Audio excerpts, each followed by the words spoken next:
Hey everybody, so today we're going to be discussing an absolutely sublime film, and that is the adaptation of Cormac McCarthy's No Country for Old Men, directed by the Coen brothers. It's not that I'm afraid of it. I always knew you had to be willing to die to even do this job. But I don't want to push my chips forward and go out and meet something I don't understand. A man would have to put his soul at hazard. You'd have to say, okay.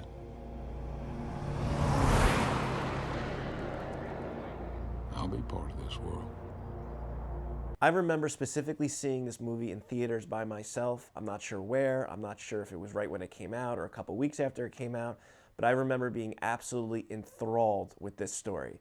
And I mean, you have the Coen brothers taking this on, and they are just a unique tour de force. So I always thought the Coen brothers had two types of films. You have their quirky comedies, such as Raising Arizona, Big Lebowski, Serious Man, Burn After Reading, some of their newer stuff. Good night, sweet prince.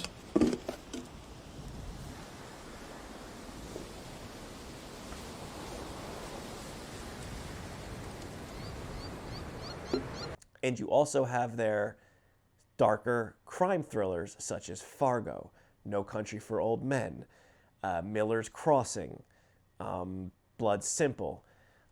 And I would say that No Country for Old Men, in the entire spectrum of their filmography, is probably their best movie.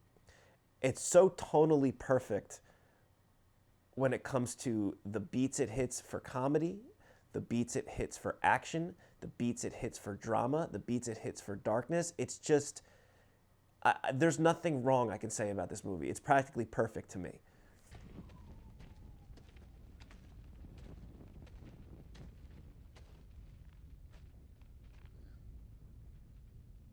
Wouldn't think a car'd burn like that.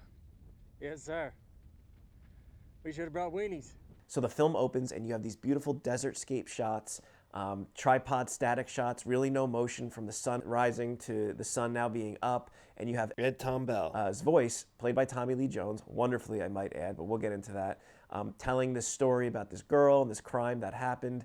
And it basically sets the tone of this movie and this theme that, you know, the world's changing. It's no longer a country for the older men, the Western heroes, the gunslingers, the good old boys, the good lawmen. That there's drugs now seeping in. There's more crimes we haven't seen yet. The world's just getting darker, and people like Tommy Lee Jones's character are now getting pushed out. And that's basically the theme of this whole movie. You have this old lawman, Tommy Lee Jones, and he's now on the case of this horrible crime that's happening, that slowly starts happening. I need you to step out of the car, sir.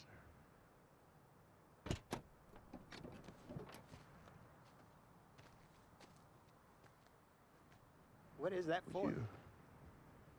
Would you hold still, please, sir? And in the beginning, we meet Anton Chigurh, played by Javier Bardem. He kills a cop. He grabs another car. He's now on the run. He's on up to something. And then now we cut to Llewellyn Moss, played by Josh Brolin, who's basically, you know, a veteran, blue-collar everyman who lives in a trailer with his wife, Kelly MacDonald, and he's out hunting. And he comes across this brutal crime scene, like this gang war where there's drugs, there's dead pit bulls, there's people dead, there's a bunch of cars, and you know he basically puts together that there must be some money, and he tracks it. And he's obviously, they set him up nicely. You have a guy with experience that can handle this type of situation, that you know has seen his days where this isn't so jarring for him. He even comes across a guy in the car who is speaking Spanish, looking for water, and he doesn't come across cold, but you know, he knows that these guys aren't good guys, you know, and he doesn't really want to help him. He just wants to find where the money is. And eventually he tracks it to this tree where there's this dead body, and he finds a suitcase full of cash.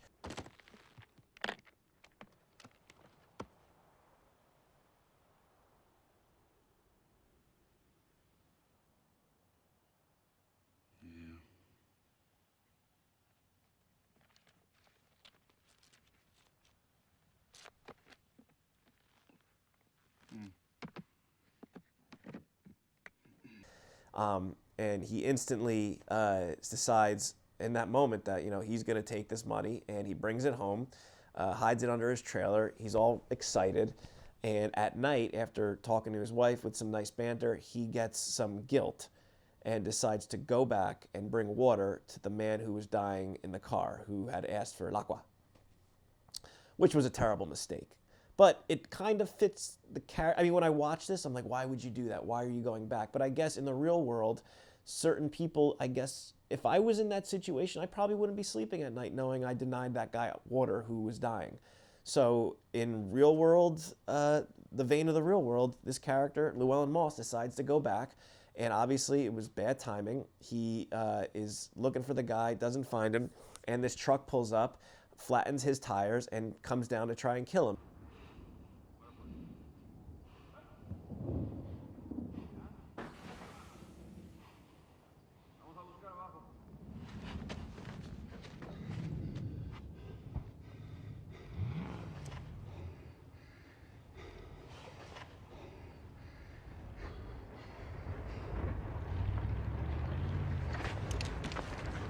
And this is where the movie really takes off.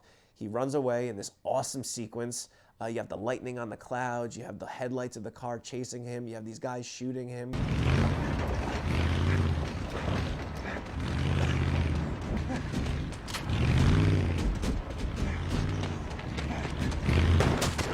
The dog chase him, real tense, has to load the clip, dry it out, takes out the dog.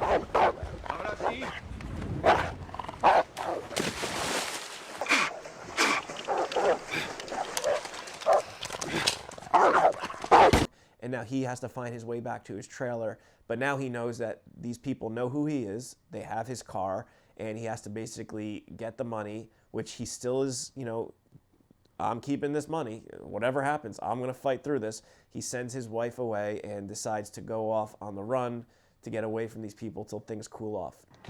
Why all the way to Del Rio? I'm gonna borrow a car from Roberto. You can't afford one. I don't want to register. Look, I'll call you in a couple days. Promise? Yes, I do. I got a bad feeling, Llewellyn. Well, I got a good one, so that ought to even out. You got Tommy Lee Jones and his assistant. Had good banter between the two of them, played by Garrett Dillahunt, I think. Great character actor. He was in The Road. He was in Last House on the Left. A lot of different roles this guy plays, and he plays them really well. So they come across the burning car. Actually, before that, you have Anton Chigurh showing up at night in the car of another person he had killed with his weird cow brain gun, the air gun that he uses to execute people and use to get into doors. He shows up at the same gang scene with two other business associates, and they're trying to figure out who took the money, where did it go. They have a tracking device now that I guess Llewellyn Moss didn't see, but there's a tracking device that can say where the money is if you're in close proximity. So Anton Chigurh, in his character, shoots these two guys. Hold this, please.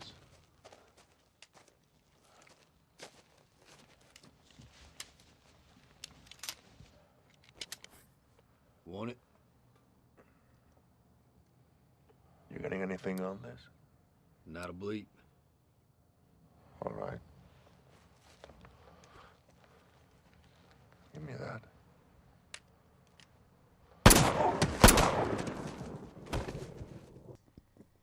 Takes the tracking device and takes their car and now leaves. So flash forward, you got Tommy Lee Jones, you got his assistant, I think Wendell is his name. They come across the burning car that Chigurh had lit on fire. They go and they look at the gang scene. They're coming across different things, figuring out clues. The dialogue is so fantastic here. The way they express things, the way they word things, it's just, I don't know. It's just, like I said earlier, sublime. How come you reckon the coyotes ain't been at him? I don't know.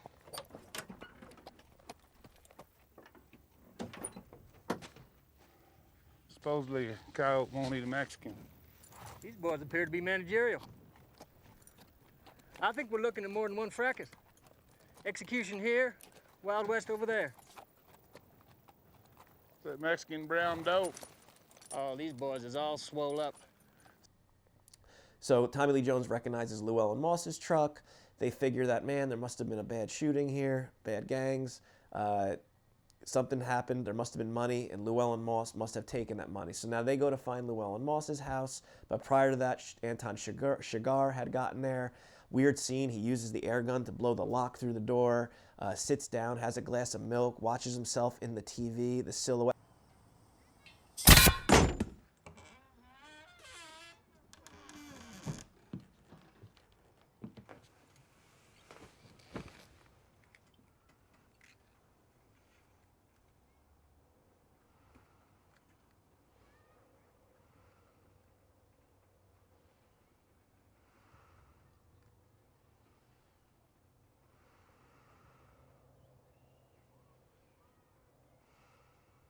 Vintage Coen brothers, the way they stage the shots, the way they build the tension, the way they make you feel. They have such a unique talent that if you watch a movie, same with Stanley Kubrick, same with Spielberg, if you have that trained eye, same with Scorsese, same with a lot of these filmmakers, Christopher Nolan, these legendary people, where you watch a scene, you're like, oh, the Coen brothers did this, 100%. So Chigurh doesn't find Llewellyn Moss, he leaves. And it's funny, when he leaves, he goes to the office and tries to find out where he is or what's going on, and he runs into this Southern Belle older woman who's, I guess, in charge of the property that Llewellyn Moss's trailer is on. And they have like a little back and forth, and she stood her ground, but I guess she didn't know how evil this guy was. Where does it work? Sir, I ain't at liberty to give out no information about our residents. Where does it work? Did you not hear me? We can't give out no information.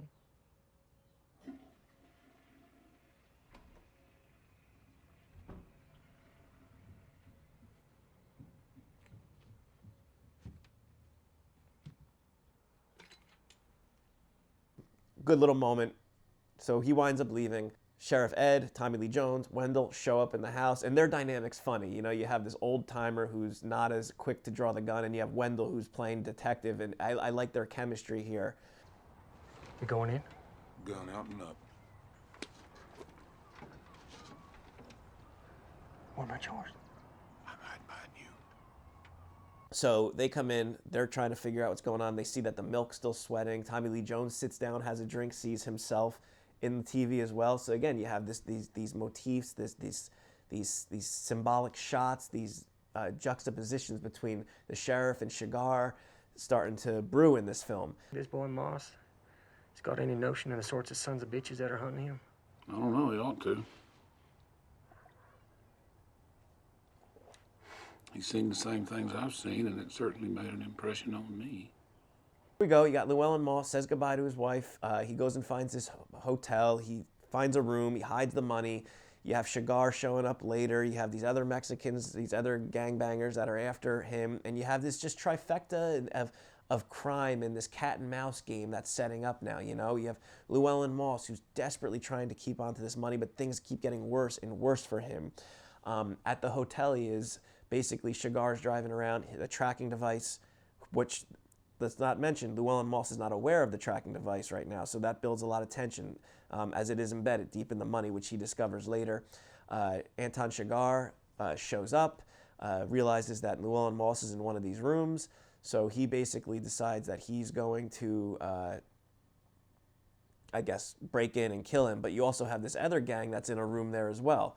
So Chigurh decides to take out the gang first, and Moss hears this, so he takes off. He winds up getting another room. It's just this, at this hotel, it's a really cool sequence within the film of how Chigurh operates, how Moss is operating, and how you have this other group of gang members, drug lords, cartel members that are after him as well. And just, it's so masterfully done. I mean, for example, Chigurh, there's a scene where he's walking up and he goes into his room real quick, shuts the lights on, turns the lights on, and looks around.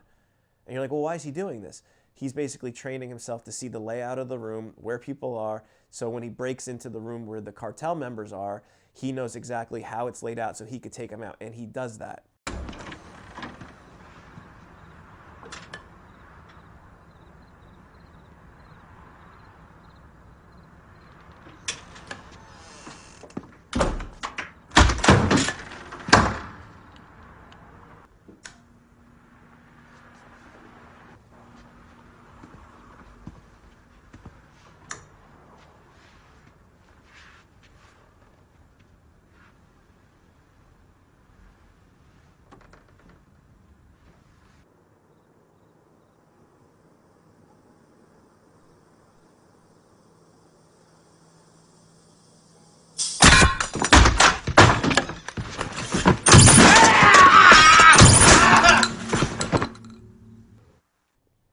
But Llewellyn Moss winds up getting away.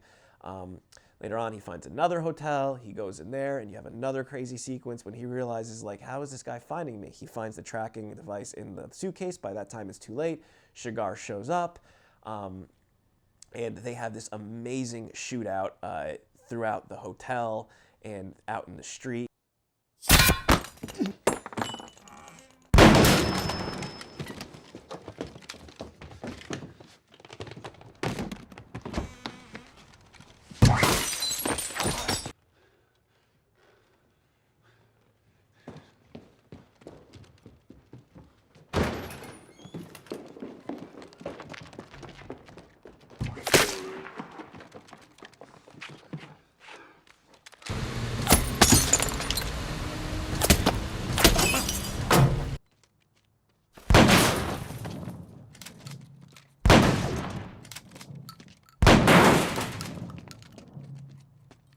You know, everyone who's seen this movie, I don't need to describe the plot in detail, but I just want to talk about how the Coen brothers are able to set tension here, and how they use the lighting, and how Roger Deakins sets their shots up that they want, and the way, you know, just a simple scene where Llewellyn Moss is sitting on the bed, the shadow comes to the door, he's freaked out, he's got his gun, the shadow leaves, the lights shut off in the hallway, you see that underneath the door. It's like Coen Brothers style. I can't really pinpoint how they do it, but it's the way they hold their shots, the way they tell you something without telling you how other movies would have done it. Other movies would have had, if it was just a run-of-your-mill director, Llewellyn Moss would have been sitting on the edge of his bed, and the guy would have came up, he would have seen his shadow, and then that would have been, they would have shot through the door or something. Instead, they take it a little bit further. The shadow walks away, shuts the lights off in the hallway, comes back. The door, yes, Moss shoots the door, but it's also, before that happens, Shigar shoots the lock with his air gun into Moss. And it was a lock. It's just the attention to detail. I think that's the way to put it. It's the attention to detail in this movie. And obviously you have a Cormac McCarthy story, which is so fleshed out and so well done. And the way they adapted it, it's just a perfect storm of talent.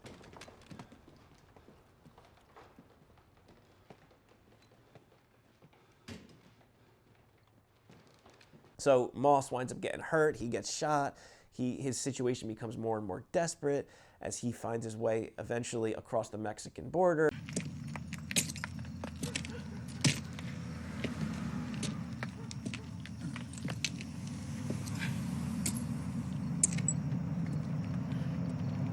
He's still being hunted by Anton Chigurh, who's a psychopath, whether it's the way he heals himself after he was shot by Moss in that shootout in the street at night, the way he has to break into a pharmacy, the way he distracts everybody, the way he's able to actually take medication and have some skill set in healing himself. I'm talking not just bandaging yourself, using iodine, using some sort of medicine that he has to inject. And you just get this feeling of this monster. You know, yes, he's human, but he's this monster, and he's extremely capable. So you don't know how Moss is going to survive this.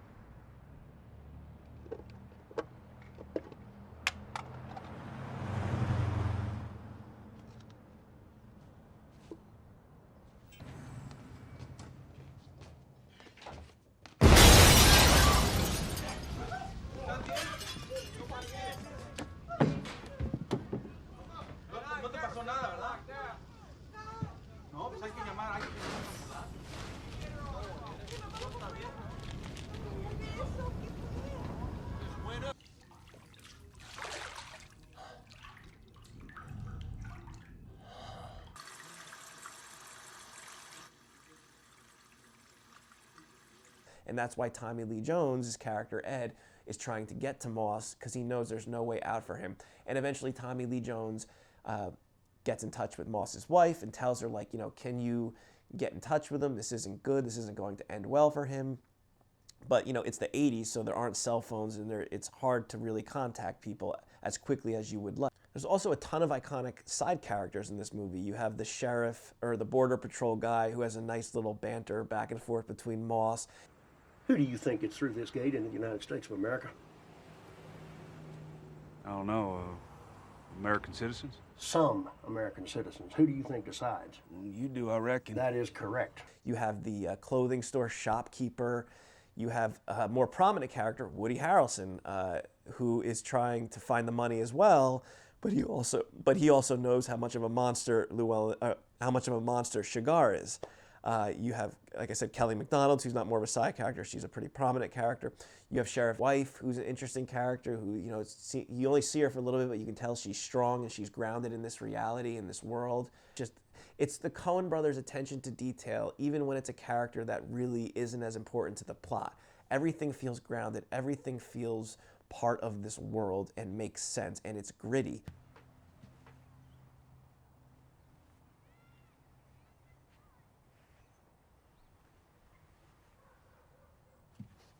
Speaking on the tone of this film, the film is very dark. It's a crime thriller. It's very violent and it's very intense and actually scary at times.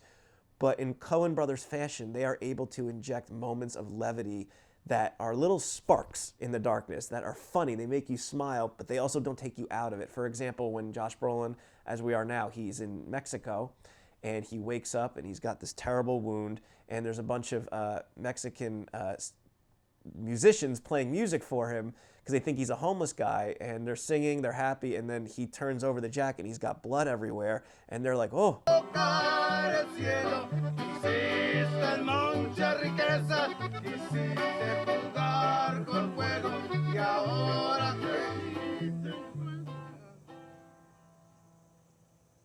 But it's funny the way it works, but that's as far as it goes. Like, it doesn't get drawn out and played out and jumps the shark. It fits, and I think that works in this type of film, and it does work in horror movies as well, because you want the audience, you know, to not be so emotionally exhausted from tension, from violence, from dramatic writing, or whatever it is, and you need to break that up a little bit, and they do it brilliantly, especially in this movie.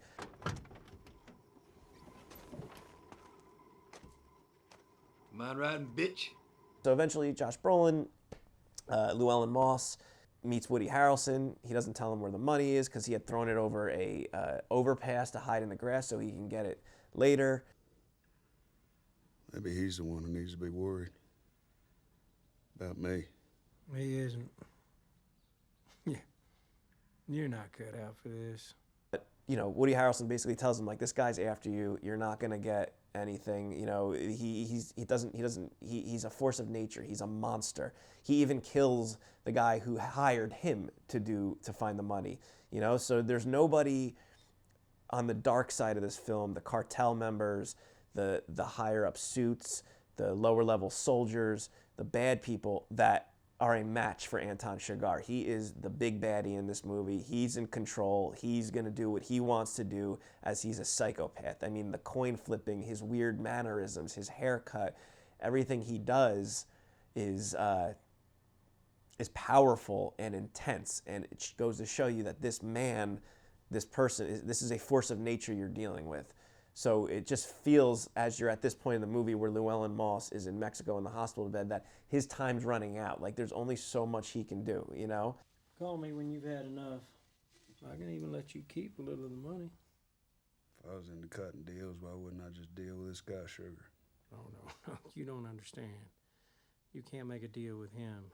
Even if you gave him the money back, he'd still kill you just for inconveniencing him. Llewellyn Moss is still in Mexico, right across the border, and Woody Harrelson's on the other side looking for the money, trying to figure it out. And basically, Chigurh tracks him down. They have a little moment in the hotel room, and Chigurh kills him with a shotgun in another really tense, interesting sequence where they utilize the ringing of the phone. Extremely well done. Let me ask you something. If the rule you followed brought you to this, of what use was the rule?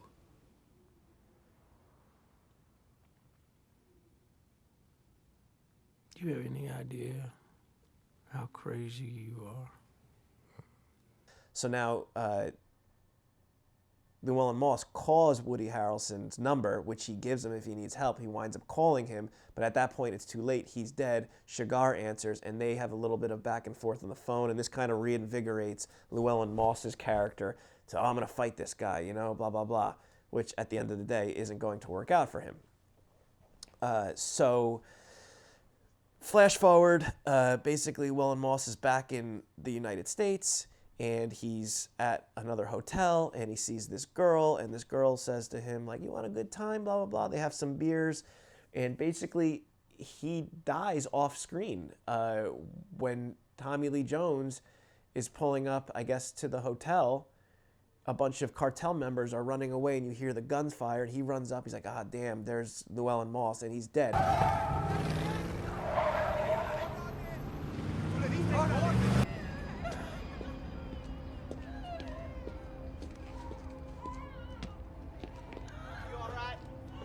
And it's not a hero's death. It's not, he didn't die fighting Shigar. He dies from the other group looking for the money. And it's really sad because you just have this guy who got the green-eyed monster money, and he gave up his whole life for that, and he wound up paying the ultimate sacrifice. And he didn't even die at the hands of the big baddie in this movie. He died from a secondary group of people looking for the same stuff.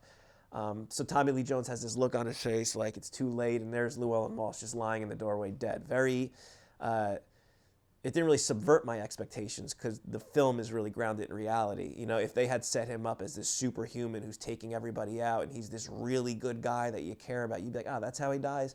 But it really works in this movie. So his wife shows up, she's crying. Tommy Lee Jones comes up to her, a really, interesting moment.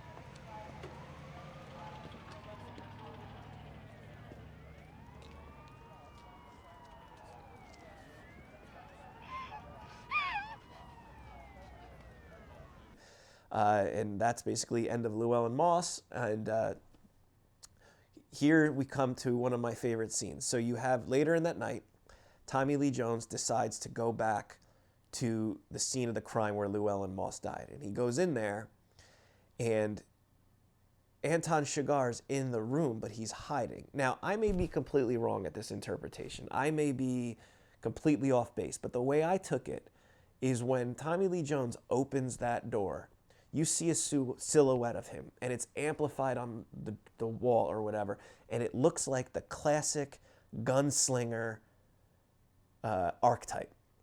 Hat, hand on hip, just standing there. And I haven't seen this movie, and I'm not sure if I think correctly, Chigurh, there's a shot of him in the closet, and he looks scared. And I said, wow, maybe that was the one time he was scared of not wanting to confront who was in that room.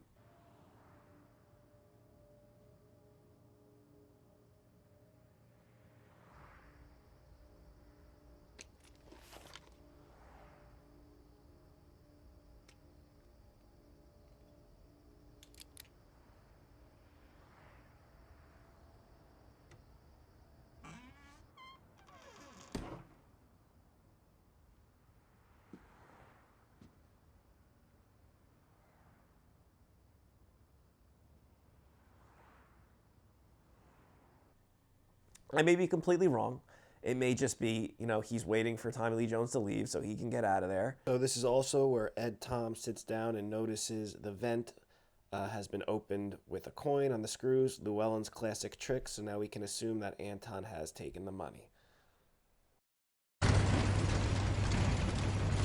You have Ed Tom go and visit his cousin. I think it's his cousin out on this, this hoarder house in the middle of the desert somewhere, and they have some really cool words between the two of them, and his cousin basically tells him, you can't stop what's coming, the world's changing. And this is Tommy Lee Jones's character throughout the film. He keeps seeing things that bother him. He even says it earlier to Wendell, when he's sitting there in Llewellyn Moss's house drinking milk. He's just, the world's passing him by. Loretta tells me you're quitting. How come you're doing that? I don't know. Later in the film, you got Kelly MacDonald, who's returning from Llewellyn Moss's funeral, her husband, and Anton Chigurh is in the house, and he's basically there to kill her, and he plays his little coin flip game, and they have a really good dialogue between the two of them, and she basically calls him out and wins the battle of wits, even though she winds up being killed, we think, even though it's off screen. She basically tells him, it doesn't matter, none of your little games matter, and it bothers him. You could tell his frustration because she almost put a glitch in his matrix. So he leaves, wipes his feet. We could tell he killed her. And as he's driving away, in the vein of the Coen brothers, even though it's a Cormac McCarthy story, and ground it in the reality of this film, he just gets T-boned by a random car and really injured. His arm gets broken, he's beat up, and here's the big baddie of the movie, the monster, the guy who can make no mistakes, who can get out of any situation, track anybody down, heal himself, kill anybody, is now vulnerable and wounded from just a normal everyday accident.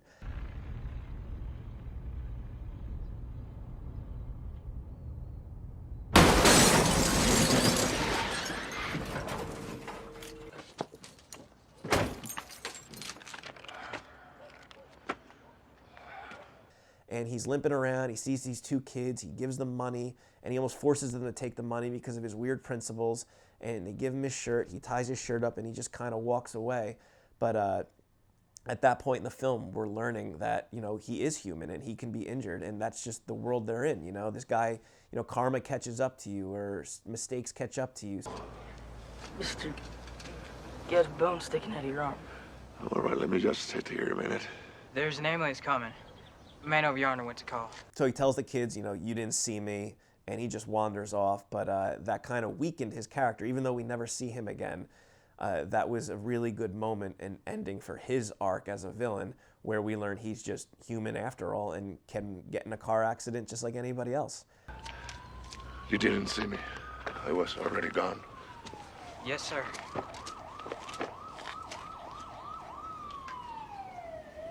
You know part of that's mine, Franklin. You still got your damn shirt. And even what it was for. Well, maybe, but I'm still out of shirt. And then we end with, I would say, this ending sticks out to me in my mind of films I love and films I watch, because it's not this epic shootout. It's not this, you know, Tommy Lee Jones finds Javier Bardem's character, Ed faces off against Anton Chigurh in this great shootout. He kills him and he gets justice. No, it's just him talking to his wife about a dream he had about his father. And he basically, word for word, I think it's word for word from the book, and Tommy Lee Jones delivers it with expertise because he's an amazing actor. And it just hits home, and it's just a dream he has about his father and how, you know, I don't know these specific words. Here's the clip. When he rode past, I seen he was carrying fire in a horn, the way people used to do, and I could see the horn from the light inside of it, about the color of the moon. And in the dream, I knew that he was going on ahead. He's fixing to make a fire somewhere out there in all that dark and all that cold. And I knew that whenever I got there, he'd be there.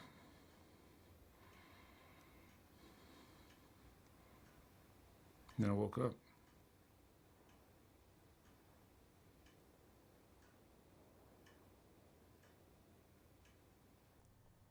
And he basically, to me, that's him as an older lawman realizing the world's changed, and he's seen some things that kind of shook him a little bit, and, you know, he longs for the comfort that his father once gave him.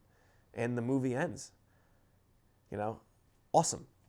The cinematography by Roger Deakins is off the charts in this film. Roger Deakins has such a talent when it comes to dark and light contrast, especially like street lights and rooms and hotels and all his shots. It's a perfect combination of Coen brothers and Roger Deakins just together. It's just incredible. The other thing about this movie is there's no music. None. I don't think there's any.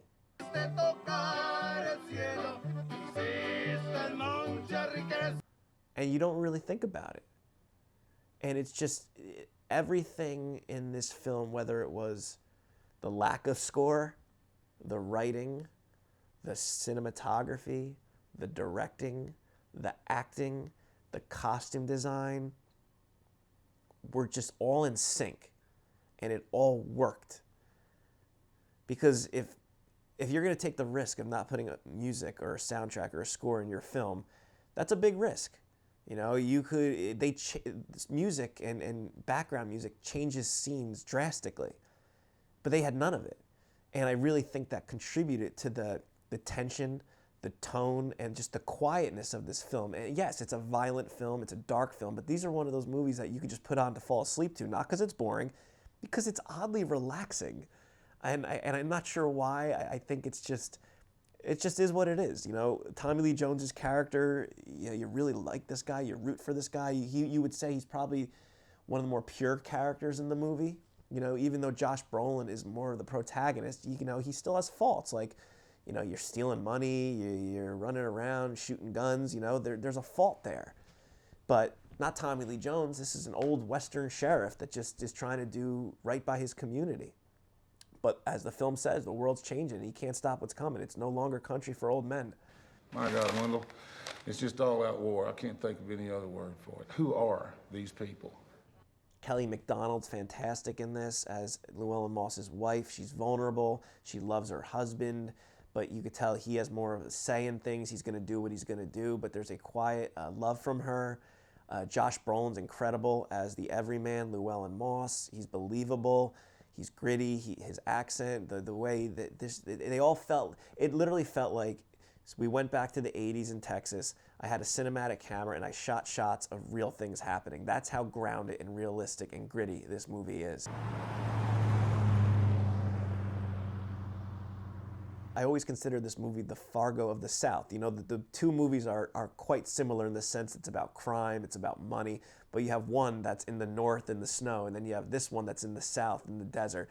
Two totally different stories, but I always found that juxtaposition interesting in the sense of the environmental change. But very similar in style. It's the same directors, and I think Fargo's a very good movie, but this one is definitely above. They honed their craft perfectly for this film. And like I said, there's not a thing I can find wrong in it. Oh, Sheriff, we just missed him. It's all the little the intricacies, the attention to detail, the way the characters interact, the side characters interact. It flows, the pacing's incredible, the pacing's perfect, and there's moments where it is slow, but you don't care that it's slow because it works for that scene. Like, there's not a time in this movie, from the moment I watched it in theaters to the 1,000th time I watched it this week, where I feel bored, I want this scene over, let's get to that scene. It's just a full-on experience from start to finish. So I'm sure you have, but if you haven't, please go check out No Country for Old Men. I would say this is the Coen brothers' best movie. This is one of my favorite movies of all time. Highly rewatchable. It's not a seasonal movie for me. It's a movie I can watch any time of the year, especially at night. Sometimes I watch this movie on mute, and I just watch the shots. I watch how the Coen brothers decided on certain shots, the mechanics of their shots, how their shots work in between cuts. And there's not a single flaw I can find in this movie. So, like I said, if you haven't seen it, please, tonight, go watch No Country for Old Men. You can't stop what's coming.